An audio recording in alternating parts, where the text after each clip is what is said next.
आपको बता देते हैं, भतीजे अजीत पवार ने चाचा को सीधी चुनौती दी है। पार्टी पर अपना दावा ठोक दिया है। अजीत पवार ने एनसीपी के चुनाव चिन्ह पर अपने दावा ठोक दिया है।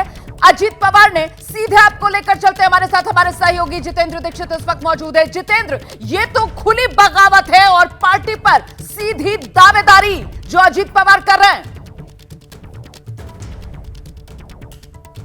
ये वही बात है, जैसा कि मैं थोड़ी देर पहले आपको कह रहा था कि जिस पैटर्न पर शिवसेना की बगावत हुई थी और बागी गुट को ही असली शिवसेना मान लिया गया था, कुछ वही पैटर्न जो है एनसीपी के साथ भी है। हूबहू उसी तरीके से एनसीपी में भी हो रहा है। और अजीत पवार इस बिना पर दावा करेंगे कि ज्यादातर जो पार्टी के विधायक हैं, 54 विधायक एनसीपी के हैं, उनमें से 35 से ज्यादा विधायक बताया जा रहा है कि अजीत पवार के साथ हैं।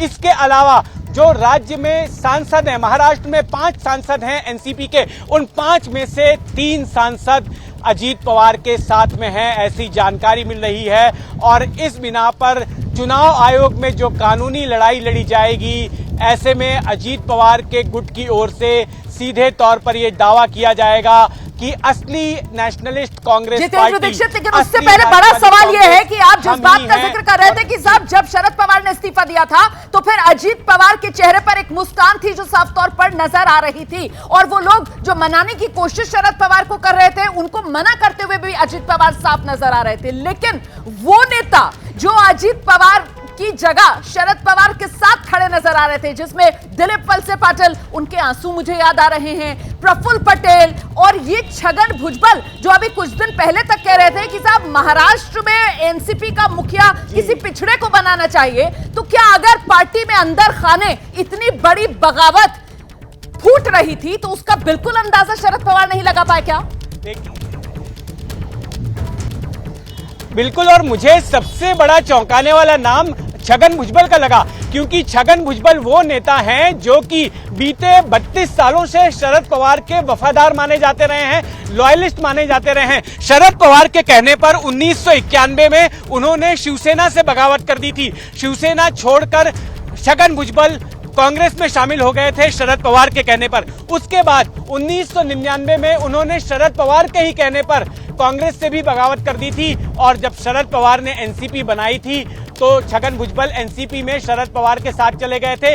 1999 में जब महाराष्ट्र में पहली बार कांग्रेस एनसीपी की गठबंधन सरकार आई थी तो उस सरकार में शरद पवार ने छगन भुजबल को उप मुख्यमंत्री बनाया था और साथ में महाराष्ट्र का गृह मंत्री बनाया था। लगातार छगन भुजबल जो है शरद पवार के वफादार बने रहे, और आज वो जब यहाँ पर शपथ लेते नजर आए तो मुझे लगता है कि वो बहुत बड़ी चौंकाने वाली तस्वीर थी। बिल्कुल, यकीनन वो चौंकाने वाली तस्वीर थी, क्योंकि जब अजीत पवार की तरफ से ये मांग रखी जा रही थी कि उनको महाराष्ट्र में एनसीपी का अध्यक्ष बनाया जाना चाहिए, तो उसके विरोध में जो सबसे बुलंद स्वर था वो इन्हीं छगन भुजबल का था, जिन्होंने पिछड़ों की वकालत करते हुए कहा था कि नहीं, महाराष्ट्र के अंदर पार्टी का अध्यक्ष बेहतर ये होगा कि किसी पिछड़े को बनाया जाना चाहिए। और तब भी यही माना गया था कि अजीत पवार के काट में शरद पवार के इशारे पर छगन भुजबल की तरफ से ये बयान दिया गया। और साथ ही एक और हैरान करने वाला नाम यकीनन प्रफुल्ल पटेल का भी, जिनको पार्टी में कार्यकारी अध्यक्ष के तौर पर, अपने भरोसेमंद के तौर पर शरद पवार की तरफ से मोहर लगाई जाती है,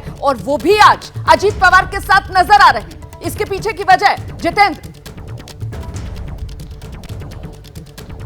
मुझे लगता है रोमाना, ये सारा कुछ जो है एक उलझन पैदा करने के लिए था, ताकि एनसीपी में खास करके शरद पवार को भनक ना लगे कि इस तरह का कुछ कदम उठाया जाने वाला है। मैं आपको बता दूं कि अभी 2 दिनों पहले जो सकाळ अखबार है उसमें अजीत पवार ने एक बहुत लंबा लेख लिखा, और उस लेख में एकनाथ शिंदे और फडणवीस सरकार की काफी निंदा की और गिनाया कि किस तरह से फडणवीस और शिंदे की सरकार जो है एक फेलियर है, किस तरह से असफल साबित हुई है, और उन्होंने पॉइंट वाइज किन मंत्रालयों ने किस तरह से गलत काम किए, कहां पर कमजोर साबित हुए, ये सारी बातें अजीत पवार ने लिखी।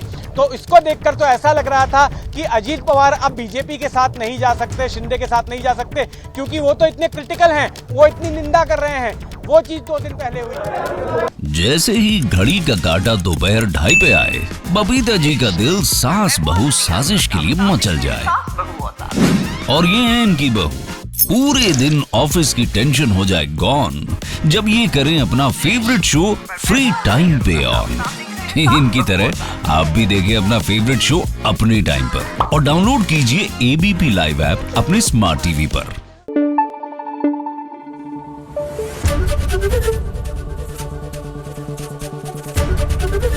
एबीपी न्यूज आपको रखे आगे।